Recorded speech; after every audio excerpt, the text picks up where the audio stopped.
I sit cross-legged on my living room floor, surrounded by tenant maintenance requests. Mrs. Peterson needs her leaky faucet fixed before the weekend. The Johnsons on the third floor reported their heater making strange noises. Mr. Garcia wants permission to install a ceiling fan. This is my Friday night sorting through the small problems of others while sipping lukewarm coffee. The doorbell rings. I glance at my watch, 7:15 p.m. Nobody visits without calling first, especially not on a Friday. When I open the door, my sister Valerie stands there with a smile that doesn't touch her eyes. Her camel-colored coat probably costs more than 3 months of my rent. "Miranda," she says, voice bright and brittle like breaking glass. "May I come in?" Before I can answer, she brushes past me into my apartment, her designer heels clicking against the hardwood floors. She surveys my living room, the stack of maintenance requests, the half-empty coffee mug, the couch with the throw blanket. "Grandma Eleanor crocheted for me years ago. Working on a Friday night? You always were the dedicated one," she says, but the words sound more like an accusation than a compliment. She pulls an envelope from her leather portfolio. "I came to deliver this personally, as a courtesy." The paper feels unusually heavy in my hands. I open it and scan the contents, my eyes catching on numbers that can't possibly be right. "This is a rent increase notice," I say, "from $2,350 to $7,100? You can't be serious. I've lived here 5 years. Fair market value, little sister. Business is business." Valerie adjusts her watch, a gleaming gold Cartier that catches the light. "The family voted last weekend. We're repositioning all the properties for maximum return." My mind rewinds. "Last weekend? At Mom and Dad's?" "You should come to more family gatherings," she says with a shrug. "Important decisions get made." The memory surfaces like a drowning victim, 14 relatives seated around my parents' dining room table. Everyone's eyes had slid away from mine when I mentioned Riverside Apartments. Mom had changed the subject while Dad refilled wine glasses. My cousins had exchanged knowing glances. They had already decided. They had already known. My pulse quickens, mouth suddenly desert dry. My hands tremble slightly as I refold the notice. When they let her crush me in silence, they never imagined that silence would become my weapon.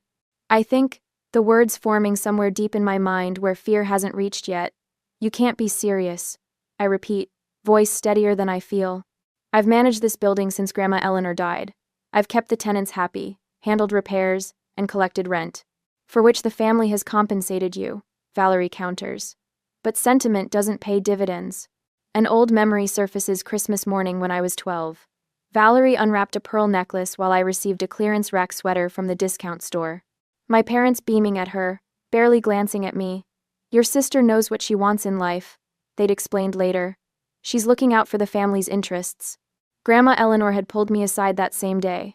"Your sister seeks power," she whispered, patting my hand. "You seek connection. Remember which one builds a legacy."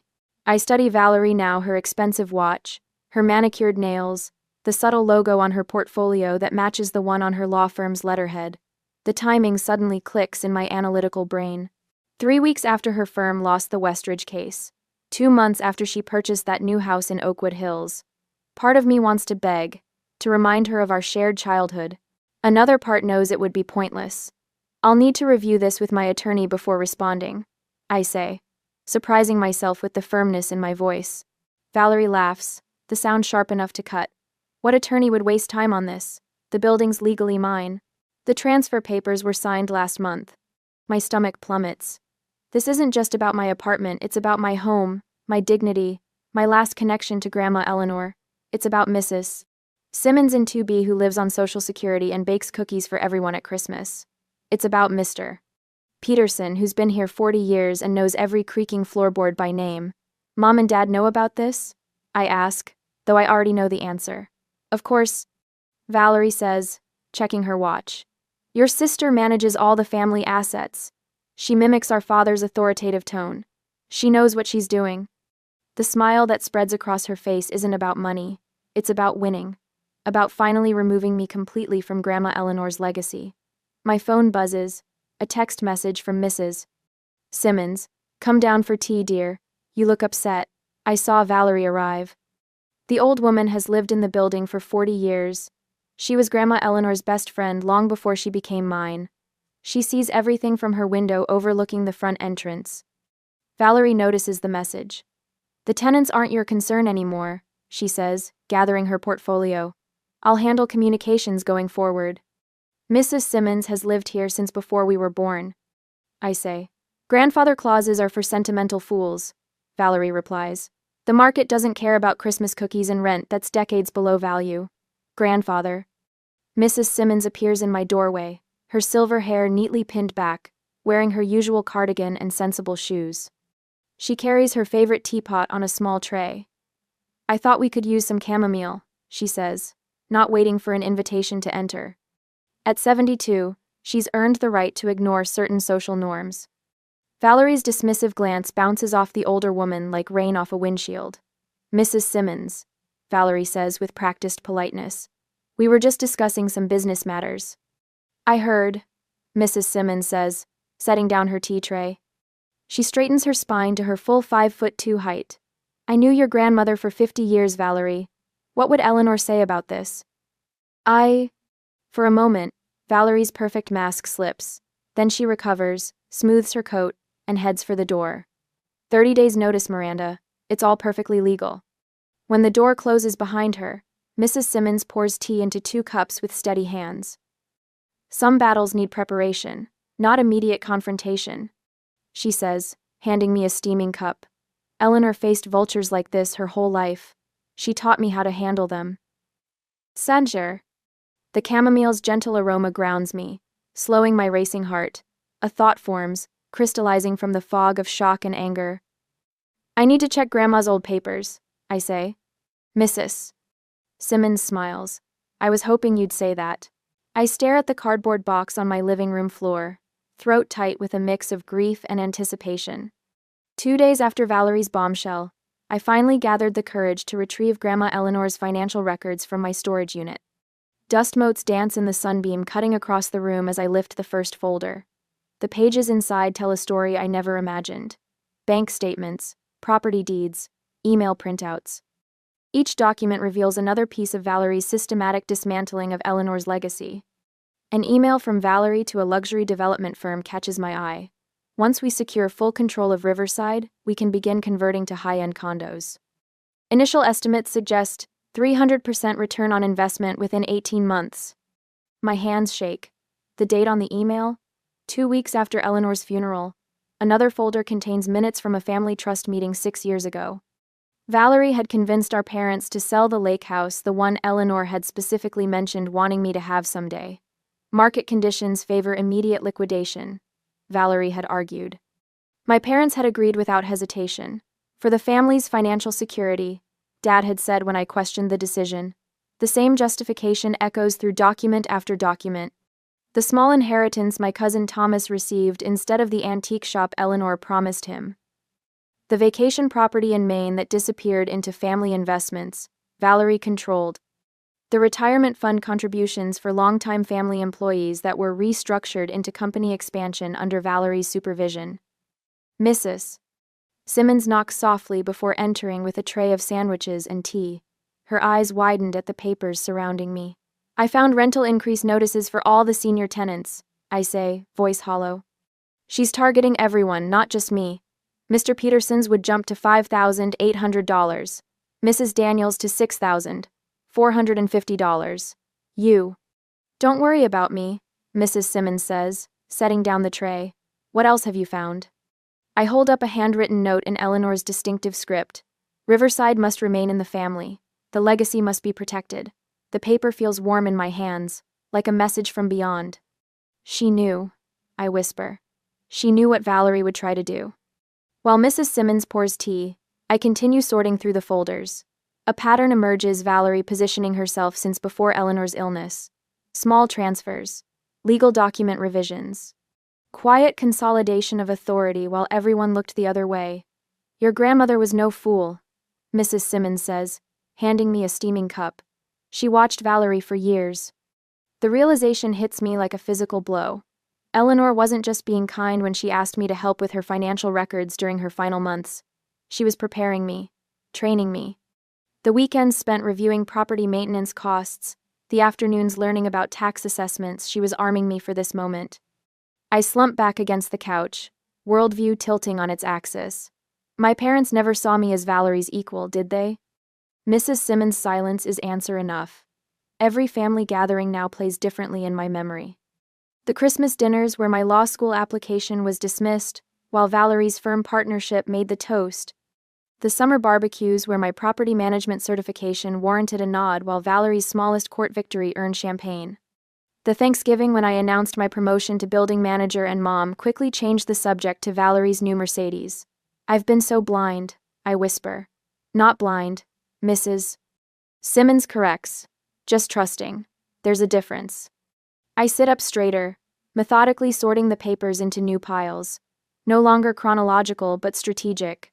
Evidence of financial misconduct. Documentation of tenant mistreatment.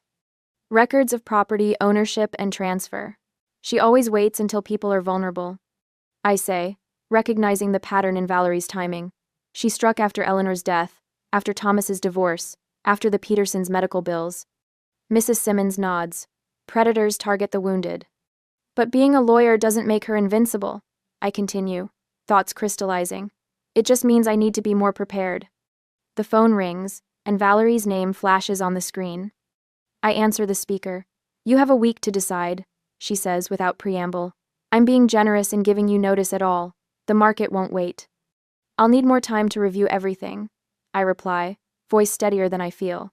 There's nothing to review, she snaps. The decision is made. Mom and Dad agree. Almost on cue, my phone buzzes with a text from my mother. Your sister has carried this family financially for years. We owe her. After ending the call, I noticed a legal brief in one of the folders, a high-profile case Valerie's firm lost last month. Another folder contains bank notices showing mortgage extension requests on Valerie's new house in Oakwood Hills. Credit card statements revealing mounting balances. Partnership meeting minutes, noting pressure to bring in more revenue. This isn't just greed, I realize aloud. She's desperate. Mrs. Simmons peers at the documents, which makes her dangerous. A final text from my father confirms my suspicions. Family gathering next Sunday to finalize arrangements. Be there. A week, I murmur. She's giving me a week before the guillotine falls. Mrs. Simmons stands suddenly. You need Lawrence Carver. Who? Eleanor's attorney. Not the family firm, her personal lawyer, Mrs. Simmons reaches for her phone. He retired last year, but he still consults. Eleanor always said he was the only attorney she trusted completely. While Mrs. Simmons makes the call, I continue organizing the documents. The financial records show years of transactions. Statements from long-term tenants about promises Eleanor made regarding their housing security. Maintenance records I've kept meticulously since taking over management. By the time Mrs. Simmons returns, I've filled 3 separate boxes with organized evidence. Lawrence will see us tomorrow morning, she announces. He says he's been expecting our call. Expecting it? I echo. Mrs. Simmons points to a sealed envelope I haven't opened yet. The handwriting on the front reads, For Miranda, when the time comes. With trembling fingers, I break the seal and unfold a single sheet of paper in Eleanor's handwriting. When the time comes, Lawrence has everything you need. Remember what I told you. Your sister seeks power. You seek connection, and connection will always outlast power. For the first time in 3 days, I feel something beyond shock and anger. A quiet certainty settles in my chest. This isn't about feelings anymore, I say, closing the file folder. It's about facts. Mrs. Simmons smiles, a fierce gleam in her eyes. Eleanor would be proud. Tomorrow, we meet Lawrence Carver. Tomorrow, we will begin to fight back. On Monday afternoon, I sit in Lawrence Carver's wood-paneled office, staring at documents spread across his mahogany desk. Afternoon light slants through Venetian blinds, casting prison bar shadows across papers that just transformed my entire understanding of the last 3 years. Say it again, I whisper, my fingers tracing the embossed seal on what appears to be a deed. Carver adjusts his wire-rimmed glasses, his weathered face kind but serious. Your grandmother left you $920,000 in a private trust 3 years ago. With that money, you formed Stonebridge Holdings LLC with my assistance, of course. Stonebridge then purchased Riverside Apartments from the family trust. I pick up the mortgage papers, my signature staring back at me. The memory surfaces hazily, Grandma Eleanor asking me to sign some contingency paperwork while she was still lucid. I'd trusted her completely, never questioning why. But Valerie has been collecting rent, handling everything for years. She acts like she owns the building. Carver's eyes twinkle with something between amusement and vindication. Miss Wells Harrison never bothered to verify the ownership transfer after your grandmother's passing. She simply assumed control. The realization washes over me in waves. So all this time, I've been the actual owner? Precisely. Your grandmother made you manager of Stonebridge Holdings. You've legally owned Riverside Apartments for 3 years while your sister has merely been an unauthorized property manager. A laugh bubbles up from somewhere deep inside me, surprising us both. Grandma Eleanor planned this all along. She was quite strategic, Carver says, sliding a sealed envelope toward me. Eleanor left this for when the time came. 2. The envelope contains a single sheet of paper with Grandma's elegant handwriting. Don't chase her approval. Build your own ground. My heart pounds against my ribs as understanding crystallizes. This isn't just ammunition, it's a foundation. Valerie scheduled a family meeting for Sunday evening. I say, gathering the documents. She's planning to evict tenants for being late on rent. Carver checks his watch. Then I believe we have a meeting to attend. The week passed in preparing for the confrontation, and with the right support, I will protect my grandma's but now my legacy. On Sunday, the dining room of my parents' Tudor-style home feels suffocating. 14 relatives sit around the glossy table that has witnessed decades of family announcements, celebrations, and betrayals. Crystal glasses catch light from the chandelier, while Mother's prized silver serving dishes gleam on the sideboard. Valerie stands at the head of the table, legal documents arranged before her like weapons. Her camel blazer matches her professional demeanor as she addresses the attentive family. Mother and father sit to her right, nodding in agreement at everything their golden child says. As I was explaining, Valerie continues, Tenant 3B Mrs. Peterson is 3 days late on rent again. I've prepared an eviction notice. She holds up the document like a trophy. Business is business. Mrs. Simmons sits beside me, a guest I insisted on bringing. Her presence makes my parents uncomfortable. They know she sees through their polished veneer to the rot beneath. I've reviewed Riverside's financial records, Valerie adds. We're bleeding money on maintenance for these outdated units. Once we clear out the problematic tenants, we can begin upgrading to attract a more reliable clientele. My mother nods sympathetically. It must be difficult making these hard decisions, darling. For years I would have shrunk in my chair, swallowing objections like bitter pills.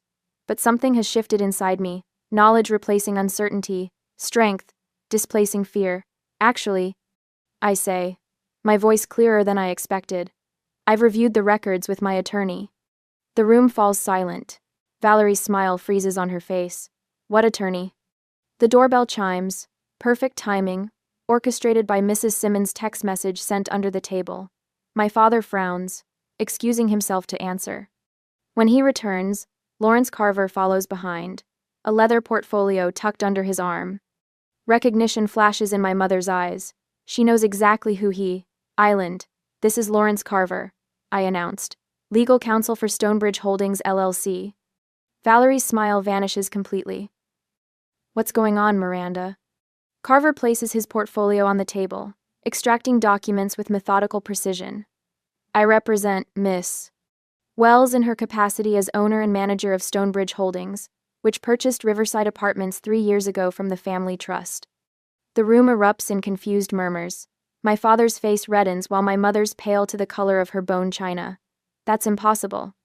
Valerie stammers, her manicured hands gripping the table edge. I would know if the building had been sold. Carver slides the deed across the polished wood. Everything was executed legally. Your grandmother ensured all appropriate filings were made with the county recorder's office. This can't be legal, Valerie insists, voice rising. Mother would never. Grandma Eleanor made sure I could protect what matters, I interrupted, meeting Valerie's gaze directly. The building, the tenants, her legacy. My cousin Rachel studies the documents, her accounting background allowing her to grasp the situation quickly. These look legitimate. Miranda owns Riverside through an LLC. Which means, Carver adds calmly, that any eviction notices or rent increases would require Miss Wells' authorization as the legal owner. Valerie sinks into her chair, perfectly tailored jacket suddenly seeming too large for her frame. Her control over me, over the building, over the narrative, visibly crumbles. My father clears his throat. There must be some mistake. No mistake, Carver replies. Just careful planning by Eleanor Wells to ensure her wishes were respected. The family gathering dissolves into chaos. My aunts whispering urgently, uncles checking phones as if answers might appear there, cousins reassessing family alliances in real time. Through it all, Valerie sits motionless, her legal training already calculating counterattacks. As we drive away later, Mrs. Simmons squeezes my hand, her eyes bright with unshed tears. Eleanor would be so proud. She always said you had steel in your spine, you just needed to discover it yourself. Back at Riverside, tenants gather in the lobby when word spreads. Mr. Garcia from 4 Amperes brings his homemade sangria. The Johnsons arrive with a casserole still warm from their oven. Even the quiet Mr. Watson from the corner apartment joins us. Is it true? Mrs. Peterson asks, her arthritis-gnarled hands clutching mine. You own the building now? I've owned it for 3 years, I explain, still getting used to the words myself. I just didn't know. Their relief is palpable, years of uncertainty lifting from stooped shoulders and worried faces. Valerie told me last month they were converting to luxury condos. Mrs. Johnson confides. Said we should start looking for other arrangements. Mr. Garcia nods. She denied my maintenance requests 3 times and said the building wasn't worth investing in. One by one, they share stories of Valerie's calculated neglect, her subtle intimidation, her dismissive attitude toward their concerns. Each revelation strengthens my resolve. Carver observes quietly from the sidelines, sipping Mr. Garcia's sangria. When the gathering begins to disperse, he approaches me. This is just the beginning, he says. Eleanor left you more than you know. I watch my neighbors return to their apartments, not just tenants, but a community Grandma Eleanor spent decades building. For the first time, I understand what she meant about connection being more valuable than power. But as satisfaction settles over me, a nagging thought emerges. Valerie won't surrender without a fight. She's calculating her next move even now, probably on the phone with her law firm colleagues. Do I push for everything now, riding this wave of victory? Or do I prepare for the inevitable counterattack? Mrs. Simmons seems to read my thoughts. Don't rush, she advises. Eleanor taught me that the best victories come from patience. Tonight was just the opening move. I nod, understanding completely. What happened tonight wasn't an ending, it was a beginning. I sit at Carver's antique mahogany desk, surrounded by stacks of meticulously organized documents. 3 days have passed since I revealed my ownership of Riverside Apartments, watching shock transform Valerie's usually composed features. The memory brings a flicker of satisfaction, but I push it away. That momentary victory means nothing if I can't secure permanent protection for my tenants. We need to analyze every potential legal challenge Valerie might mount, Carver says, sliding another folder toward me. Your sister isn't just an attorney, she's a strategic thinker who won't accept defeat easily. My fingers trace the embossed LLC stamp on Stonebridge Holdings Incorporation papers. I keep expecting to feel more. Triumphant? I admit, but all I can think about is what comes next. Carver's gray eyebrows lift slightly. That's exactly the right instinct, Miranda. Complacency is how people lose what they've rightfully gained. I spend hours examining property management regulations and LLC statutes, taking careful notes in Grandma Eleanor's leather-bound journal. The familiar scent of its pages grounds me as I map out Valerie's potential countermoves. Each time my mind wanders toward celebration, I redirect it toward preparation. Look at this, I say, pushing a financial statement across the desk. Valerie has been collecting rent under Riverside Management for the past 3 years, even though the property legally belongs to Stonebridge Holdings. Carver adjusts his reading glasses. That's not just misleading, it's potentially fraudulent. I open my laptop and create a spreadsheet to track every maintenance request that went unfulfilled during Valerie's management. Each ignored leak, each postponed repair, becomes a data point in a pattern of neglect that undermined the building's value, while maximizing short-term profit. I'm not doing this for revenge, I tell Carver, though part of me wonders if that's entirely true. I'm doing it because I need to understand exactly what she's done to protect myself from what she might do next. Treat this like a business strategy, not family drama, Carver advises. Your grandmother knew the difference, and it served her well. The next morning, Mrs. Simmons arrives at my apartment with a thick manila folder. Her silver hair catches the light as she hands it to me with a steady grip that belies her 72 years. 15 signed statements from tenants, she announces, documenting maintenance requests that were never addressed, rent increases without proper notice, and Valerie's dismissive treatment when they called with concerns. I add these to our growing evidence collection. Did anyone refuse to provide a statement? Only the Davidsons in 3C, she says. They're afraid of retaliation. We'll protect them either way, I promise. That afternoon, I walked through the building with my phone, photographing water damage in the laundry room ceiling, cracked tiles in the lobby, and the rusty pipes in the basement that should have been replaced years ago. Each image documents Valerie's neglect while she collected maintenance fees that never went toward actual maintenance. Back in my apartment, I pore over financial records that reveal a pattern more disturbing than simple neglect. Maintenance funds from Riverside Apartments had been systematically diverted to an account labeled Management Overhead. The transactions, meticulously documented in Eleanor's records, show nearly $83,000 that should have gone toward building improvements, but instead disappeared into Valerie's personal expenses. The doorbell interrupts my analysis. When I open it, my parents stand in the hallway, their expressions a familiar blend of disappointment and concern that instantly transports me back to childhood. "You're tearing this family apart," my mother says, stepping inside without waiting for an invitation. Her pearl earrings catch the light as she surveys my document-covered dining table with disapproval. "Valerie has always protected us all." My father nods, hands in his pockets. "Your sister says you're threatening legal action now. Is that true?" The realization hits me like cold water. Valerie has been working on them, spinning a narrative where I'm the villain threatening family harmony, rather than the victim protecting what's mine. Did she mention that she diverted over $80,000 of maintenance funds for her personal use? I ask quietly. My mother's gaze slides away. "Business is complicated, Miranda. Valerie understands these things better than I do?" I finished for her. "That's what you've always believed, isn't it? No matter what evidence is right in front of you." Something tightens in my chest, the understanding that my parents may never see the truth, may never acknowledge that their golden child has systematically exploited everyone around her, including them. After they leave with promises to talk sense into me, I return to my spreadsheets with renewed determination. Losing my family's approval hurts, but not nearly as much as surrendering to Valerie's manipulation would. Truth matters more than approval. I whisper to myself, Eleanor's words from years ago finally making perfect sense. I organize another file of evidence, preparing for the battle I now understand is inevitable. The following morning, I sat at Carver's desk, methodically arranging folders into 3 precise stacks. The left contains financial records, showing Valerie's suspicious transfers. The center holds tenant statements documenting neglected maintenance requests. The right displays ownership documents proving my control of Riverside Apartments through Stonebridge Holdings LLC. "How are we looking?" Carver asks, entering with 2 steaming mugs. The aroma of dark roast coffee fills the wood-paneled office. "Everything's in place," I say, accepting the mug with a nod. Tenant notices prepared, financial records secured, building improvement plans drafted. My voice sounds steadier than it did a week ago, when Valerie first appeared at my door with that envelope.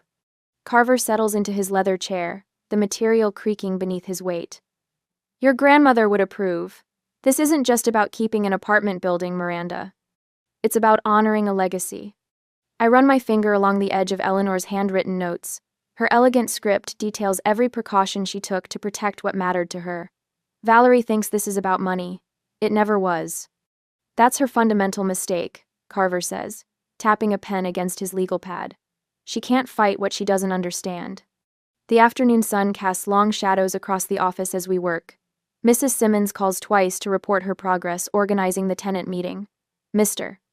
Peterson offers to testify about how I personally fixed his bathroom plumbing when Valerie refused to send a contractor. Even the Johnsons from the 3rd floor provide written statements about mysterious management fees that appeared on their rent statements after Valerie took over. "We're preparing for war, not just another skirmish," I tell Carver as we catalog each piece of evidence. The methodical work calms me. Each document represents another brick in the foundation of our defense. My phone buzzes. Mrs. Simmons. Her name on the screen makes me smile until I read her message. Someone from your sister's law firm just served me papers, claiming I'm violating building policy by organizing tenant meetings. The coffee turns bitter in my mouth. Valerie's targeting Mrs. Simmons now. Carver reads the message over my shoulder, his eyebrows drawing together. A classic intimidation tactic. Target the support system to isolate the primary opponent. My hands clench into fists. I should confront Valerie now. This crosses a line. That's exactly what she wants, Carver warns. Every premature confrontation gives her information about your strategy. Patience. I pace the length of his office, my boots thumping against the hardwood. Mrs. Simmons is 72 years old. She shouldn't have to deal with legal harassment. The phone rings again. Mrs. Simmons called this time. I answer immediately. Don't worry about those papers, dear, she says before I can speak. Her voice carries the calm wisdom of someone who has weathered many storms. Eleanor faced worse from developers trying to buy her out in the 80s. But you shouldn't have to. She wants you to react emotionally, Mrs. Simmons interrupts. Don't give her that satisfaction. I've lived through worse than a strongly worded letter from a law firm. I close my eyes, drawing a deep breath. What do you need from me? Nothing yet. Just stick to the plan. Eleanor knew this day would come. She prepared you for it. Final. After hanging up, I turn to find Carver watching me with something like approval in his eyes. Your sister's making a critical mistake, he says. She thinks this is about property. You understand it's about people. We spent the rest of the afternoon adapting our strategy. If Valerie is willing to target Mrs. Simmons, she might go after other vulnerable tenants. We draft protective measures for everyone in the building, particularly the elderly and those on fixed incomes. When the streetlights flicker outside Carver's window, we finally stop. My back aches from hours hunched over documents. My eyes burn from reading fine print. But for the first time since this began, I feel truly prepared. We have everything we need, Carver says, closing the last folder. It's time to take control. I gather my coat, suddenly aware of how much has changed in just a few days. The woman who trembled when Valerie handed her that envelope seems like a stranger now. This isn't just about me anymore, I say, more to myself than to Carver. It never was. Mrs. Simmons is waiting on her porch when I arrive home. Her silver hair glows under the porch light. Her hands cradle her favorite teapot. Eleanor knew this day would come, she says as I climb the steps. You're ready. The calm certainty in her voice washes over me. The weight of Grandma Eleanor's preparation, Carver's strategic guidance, and Mrs. Simmons' unwavering support steadies me like bedrock beneath my feet. On Monday, Valerie will discover what happens when silence becomes strength. I tap my pen against the stack of tenant applications, but the steady rhythm fails to calm my nerves. The morning sun streams through my apartment windows, highlighting dust motes dancing in the air. 3 days of relative peace since our confrontation at my parents' home. 3 days of believing I had finally taken control. My phone vibrates against the coffee table. Carver's name flashes across the screen. My stomach tightens as I answer. Miranda? Valerie just filed an emergency motion with the county court. His voice carries a tension I haven't heard before. She's challenging the LLC formation, claiming Eleanor was mentally compromised when she transferred ownership. My coffee turns bitter on my tongue. That's absurd. Grandma was sharp until the very end. It's a sophisticated strategy, Carver says. She's questioning Eleanor's mental capacity during the exact period when the paperwork was filed. If the judge grants even temporary relief, you could lose control of everything while this drags through the courts. I press my forehead against the cool window glass. How bad is this? The Register printed an interview with her this morning. She's portraying herself as the victim, claiming she's only trying to protect the family assets from Eleanor's misguided decision. I close my eyes. Let me guess. Mom and Dad are backing her up? Front page photo of all 3 of them looking appropriately concerned. Your father was quoted saying they just want what's best for both our daughters. Carver's disgust is barely contained. Valerie's scheduled a press conference for tomorrow afternoon to explain the situation to the community. The familiar pattern of my heart beating too fast begins. Breathe in, breathe out. What happens next? Judge Harmon set an emergency hearing for tomorrow morning. 9 a.m. Everything we've built could be undone with a single ruling. I grab my laptop, hands shaking slightly as I open my email. The court notice sits at the top of my inbox, the legal language cold and formal. Valerie called me last night. I told Carver. Said she's protected this family for years while I did nothing. Said it was time I stopped playing games. This isn't a game, Carver says. It's a desperate move from someone who's realized she's vulnerable. A knock at my door interrupts us. I peer through the peephole to find my parents standing in the hallway. My father's face bears the stern expression I've known since childhood. I need to go, I tell Carver. My parents are here. Remember, he says quickly before I hang up. Everything we prepared for is happening now. Stay focused. Now they're not rebought. I take a deep breath and open the door. Miranda, my father says, not waiting for an invitation before stepping inside. My mother follows, her eyes scanning my living room with the familiar mix of judgment and disappointment. This has gone far enough. What has? I ask, keeping my voice steady. This childish rebellion. My mother says. Valerie has managed the family properties for years. She knows what she's doing. Just let your sister handle it. She always has. The words sting with their familiar dismissal. I notice my father glancing at the folder on my coffee table labeled Riverside Financial Records, 2020 to 2024. Several neighbors stopped me at the grocery store yesterday, my mother adds. They're questioning if you're being fair to your sister. Think about how this looks. The implicit threat hangs in the air. Community pressure, public shaming, the weight of appearances. The same tools they've used my entire life. I have an emergency hearing tomorrow morning, I say, not engaging with their manipulation. I need to prepare. My father places his hand on my shoulder. His cologne smells of cedar and disappointment. Miranda, be reasonable. Your sister has connections, resources.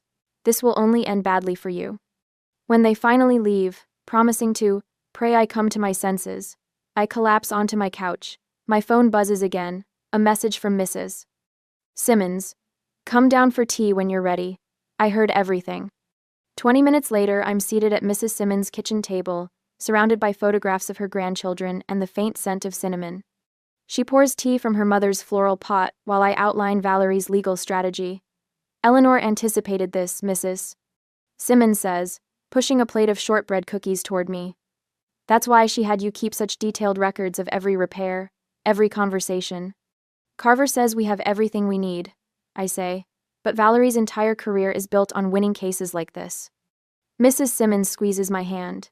I've already called 12 tenants who've lived here more than 5 years. They'll all be at the courthouse tomorrow morning. Character witnesses for Eleanor's mental state. My phone lights up with a text from Carver. Counter motion filed. Judge Harmon requested all financial records for the past 48 months. Remember what Eleanor always said, patience wins more than power. I've spent my whole life being patient, I say, setting down my teacup. It hasn't exactly worked out well for me. Mrs. Simmons studies me over her glasses. There's a difference between waiting passively and preparing strategically. Eleanor taught you the difference. That's why she chose you, not Valerie. By evening, my living room has transformed into a command central. Carver arrived with boxes of financial records and court precedents. 3 other tenants have stopped by with written statements about their interactions with Eleanor in her final years. Valerie will argue undue influence. Carver explains organizing papers into precise stacks. She'll claim Eleanor was susceptible to manipulation due to age and isolation. She'll portray you as opportunistic. That's exactly what she is, Mrs. Simmons mutters. The judge needs to see the pattern. I say, spreading out maintenance requests spanning 5 years. Show how Valerie systematically neglected repairs while pocketing the funds. Show how Eleanor documented everything. My phone rings again. My parents. I silence it without answering. Tomorrow will determine everything, Carver says, checking his watch. We should review your testimony again. Near midnight, long after Carver has gone home to prepare his arguments, Mrs. Simmons insists on staying. She sits on my couch, needlework in her hands, the gentle click of her knitting needles, a soothing counterpoint to my anxiety. You need sleep, she says gently. Tomorrow we will show them what real family means. I nod, but instead of heading to my bedroom, I pull out an old photo album from my bookshelf. The leather cover is worn smooth from years of handling. I find the picture I'm looking for. Eleanor and me on the building rooftop, watching a sunset. I was 12, gangly and serious. She had her arm around my shoulders. I knew even then, Mrs. Simmons says, looking over my shoulder. Eleanor built this case for 3 years before she passed. Every document, every witness statement, every financial record. She knew exactly what Valerie would do. I'm not just fighting for myself anymore, I whisper, tracing Eleanor's face in the photograph. It's for Mrs. Peterson, who can't afford to move. For Mr. Garcia and his grandson. For everyone Valerie would discard for profit. Mrs. Simmons sets aside her knitting. Eleanor always said you understood what mattered most about Riverside, that it's not just property, it's people's homes. I place the photograph on top of my court documents. I hope I make you proud tomorrow, Grandma.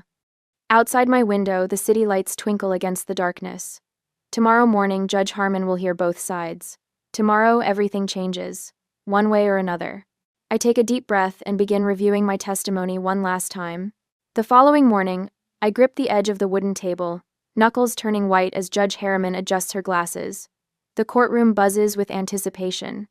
Every seat filled, a sea of faces from Riverside Apartments, Mrs. Peterson with her cane, the Johnsons holding hands in the third row, Mr. Garcia with his weathered face set in determination. Valerie sits across the aisle, spine rigid in her charcoal suit. Her attorney shuffles papers with practiced efficiency. My parents occupy the row directly behind her, my father's arm draped protectively around my mother's shoulders. They haven't looked at me once. Mrs. Simmons reaches over and pats my hand. Breathe, dear. Lawrence Carver arranges his notes methodically beside me.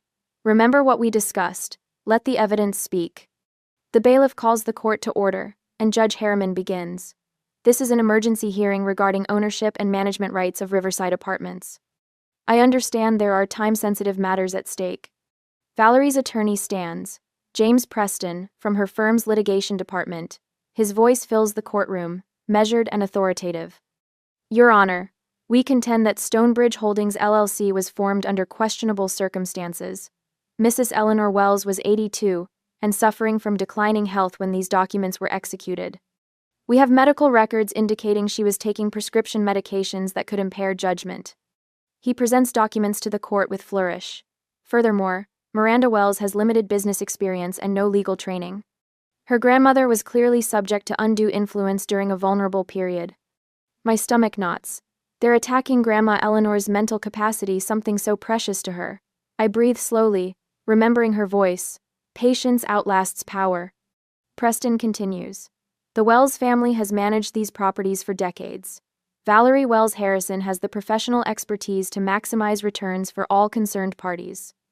My father nods emphatically behind Valerie. My mother dabs at her eyes with a tissue. Financial records indicate, Mrs.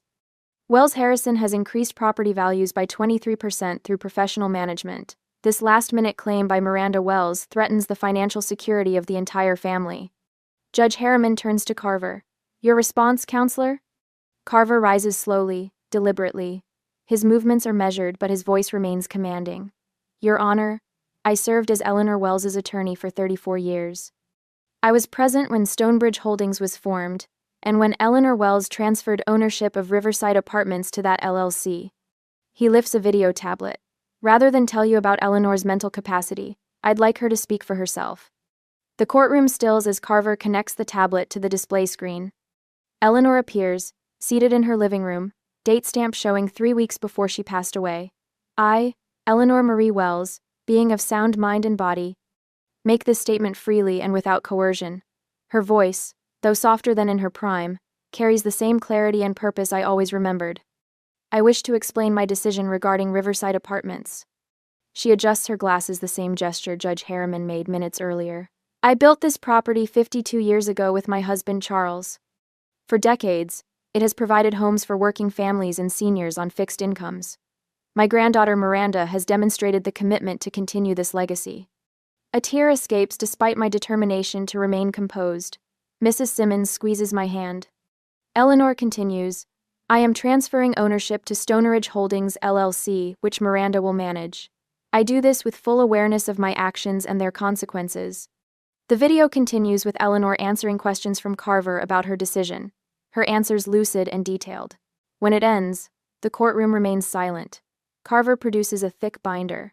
We have documentation of Eleanor Wells' medical evaluations, showing her cognitive functions remained excellent until her passing. Her physician, Dr. Martha Coleman, is present to testify if needed. He turns to another exhibit. We also have comprehensive records of building management under Valerie Wells Harrison for the past 3 years. Financial statements show $83,000 earmarked for building maintenance that was diverted to other accounts. A murmur ripples through the courtroom. Valerie shifts in her seat. These documents, Carver continues, sliding another folder toward the judge, show critical repairs repeatedly postponed despite tenant complaints. Mrs. Ruth Simmons has collected statements from 17 tenants regarding deteriorating conditions under Mrs. Wells Harrison's management. Mrs. Simmons rises, clutching a folder of her own. At 72, she stands with surprising strength. Your Honor, I've lived at Riverside for 40 years. I knew Eleanor Wells as both landlord and friend. She trusted Miranda to preserve affordable housing for families and seniors. Under Valerie's management, our heat failed twice last winter. 3 elderly tenants developed respiratory infections. Valerie whispers urgently to Preston, who looks increasingly uncomfortable. Judge Harriman reviews the documents, her expression unreadable. I'd like to hear from Miss Wells directly. My pulse quickens as I stand. The walk to the witness stand feels endless. After I'm sworn in, the judge asks, why do you believe you should maintain control of Riverside Apartments? I look at Valerie, then at my parents, before turning back to the judge. I'm not trying to punish anyone, Your Honor. I'm trying to protect what my grandmother built. Riverside isn't just an asset to be maximized, it's a community where people have lived for decades. Miss Wells Harrison claims you lack the business acumen to manage such a property effectively, the judge notes. I've been managing it for 5 years, Your Honor. First assisting my grandmother, then running daily operations while Valerie handled financial matters. The tenants know me. I know which radiator knocks in winter and which doors stick in summer humidity. The questioning continues for nearly an hour. Preston cross-examines me about financial matters, trying to expose gaps in my knowledge. But Grandma Eleanor and Carver prepared me well. For each question, I have records, figures, and plans ready. When testimony concludes, Judge Harriman calls for closing arguments. Preston emphasizes Valerie's professional qualifications and the family's long-standing financial interests. Carver counters with Eleanor's clear intentions and documentation of mismanagement. The courtroom falls silent as Judge Harriman reviews her notes. Valerie maintains her composed expression, but her fingers tap rhythmically against her leather portfolio, a nervous habit from childhood. Finally, Judge Harriman looks up. Having reviewed the evidence presented today, I find the formation of Stonebridge Holdings, LLC, and the subsequent property transfer were executed properly by Eleanor Wells, while she was fully competent to make such decisions. A soft exhale escapes from Mrs. Simmons beside me. Furthermore, the financial records presented show management practices that are, at best, professionally questionable. The judge's gaze settles briefly on Valerie. This court upholds Miranda Wells's ownership and management rights to Riverside Apartments through Stonebridge Holdings, LLC. Relief floods through me, warm and overwhelming. Carver places a steadying hand on my shoulder. Additionally, Judge Harriman continues, the court orders a full accounting of all Riverside Apartments finances during Valerie Wells Harrison's management period. Any misappropriated maintenance funds must be repaid to Stonebridge Holdings within 60 days. Valerie's composure finally cracks. Her shoulders slump slightly, though she maintains her rigid posture. Any further interference with Stonebridge Holdings operations will result in additional sanctions. Judge Harriman concludes, this matter is decided. The gavel strikes with finality. The sound reverberates through the courtroom, through my chest. Thank you, Your Honor, I say, voice steady despite the emotion swelling inside me. As people rise, a gentleman in a dark suit approaches Preston, handing him a business card. I catch the words, Bar Association, before Carver guides me toward the exit. Mrs. Simmons embraces me, tears in her eyes. She's watching over you, dear. Eleanor would be so proud. Tenants surround us, offering congratulations. Mr. Garcia pumps my hand enthusiastically. Mrs. Peterson taps her cane on the floor in approval. All these years of documentation just paid off, Carver says, satisfaction evident in his voice. Eleanor knew exactly what she was doing. I turned to see my parents standing awkwardly at the periphery of the celebration. My mother's expression wavers between confusion and dismay. My father stares at the floor. Behind them, Valerie confers with Preston, her face carefully blank despite the defeat. For a moment, I consider approaching them with words of reconciliation. Instead, I turn back to the community, gathered around me, the people who trusted me, supported me, believed in me, when my own family wouldn't. This was never about revenge, I tell Mrs. Simmons quietly. It was about the truth. She nods, understanding in her eyes. The truth has a way of setting everything right in the end. Outside the courthouse, sunshine breaks through clouds that threatened rain all morning. The light feels symbolic, warming my face as I descend the steps with my real family, the one Grandma Eleanor helped me find. I stand in the renovated community room of Riverside Apartments, watching Mrs. Simmons arrange flowers on the buffet table. The morning light streams through new energy-efficient windows, highlighting the freshly painted walls in warm sandstone. 6 months since the court victory, and sometimes I still wake up expecting to find it was all a dream. "Miranda, where do you want the punch bowl?" asks Mrs. Simmons, now officially our resident liaison. Her silver hair catches the light as she turns. "Next to the cookies," I answer, adjusting the commemorative plaque we're unveiling today. My fingers trace the engraved words. Eleanor Wells Community Room, where neighbors become family. Mr. Garcia from 3B enters carrying a homemade cake. "Just like I promised," he says, "my mother's recipe to celebrate our new heating system." My phone buzzes with a message from Lawrence Carver, now permanent legal counsel for Stonebridge Holdings. The court denied Valerie's final appeal. "Congratulations, this chapter is officially closed." A weight lifts from my shoulders. Valerie's law firm placed her on leave after the trial revealed her financial manipulations. Last I heard, she took a position at a smaller firm across town. The phone rings again. My parents. After months of awkward conversations, they've slowly begun to acknowledge what happened. "We're running late," my mother says, her voice carrying that new hesitancy. "Your father wanted to bring those photo albums you asked about." As I set down the phone, Mrs. Simmons appeared at my elbow. "You never wanted to fight," she observes quietly. "You just wanted fairness." "I never thought I'd win," I admit, straightening brochures for our tenant assistance program. She squeezes my hand. "Eleanor knew you would. That's why she left you everything you needed." I nod, remembering Grandma's whispered words years ago. "Your sister seeks power. You seek connection. Remember which one builds a legacy." The morning sun shifts, illuminating the community room 6 months later. I stand confidently before the contractor team, reviewing renovation plans for the East Wing. My posture is straight, voice steady as I question a proposed materials change. The specifications call for commercial-grade flooring in the hallways. I say, pointing to the blueprints. This alternative won't hold up to daily traffic. The lead contractor, who initially addressed his comments to my male assistant, now meets my eyes directly. "You're right, Miss Wells. We'll stick with the original plan." Later that morning, I took my coffee to the balcony of my new apartment, the building manager's suite where Grandma Eleanor once lived. From here, I can see the small garden where Mrs. Peterson tends tomatoes while chatting with a young mother who moved in last month. The waiting list for apartments now stretches to 37 names. Despite real estate pressure, I've maintained rents at affordable levels while steadily improving the building. My phone rings.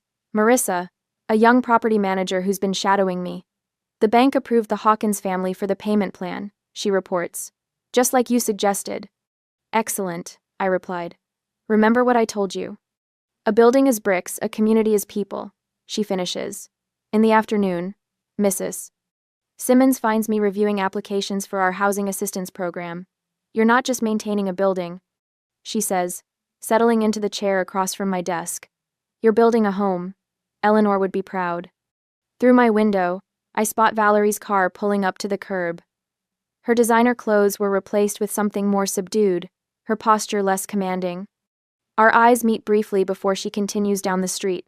Perhaps there's a lesson learned in that glance. The seasons turn, bringing us to 1 year after the court victory. I sit across from Thomas Jenkins, a widower facing eviction after medical bills depleted his savings. "My landlord says business is business," he explains, shoulders slumped. The phrase triggers a memory. Valerie delivering my eviction notice with those exact words. I study his modest pension that barely covers essentials. Riverside has a flexible payment plan for residents in transition. I tell him, we can work with your income and adjust as your situation improves. Hope flickers across his face. I don't understand. Every other place turned me away.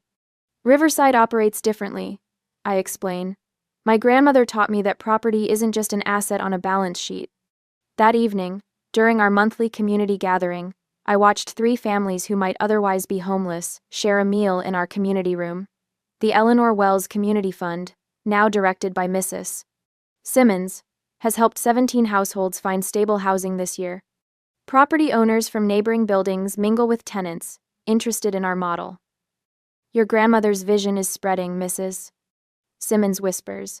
Compassionate housing with dignity. My parents stand near the dessert table, tentatively engaging with tenants they'd once dismissed.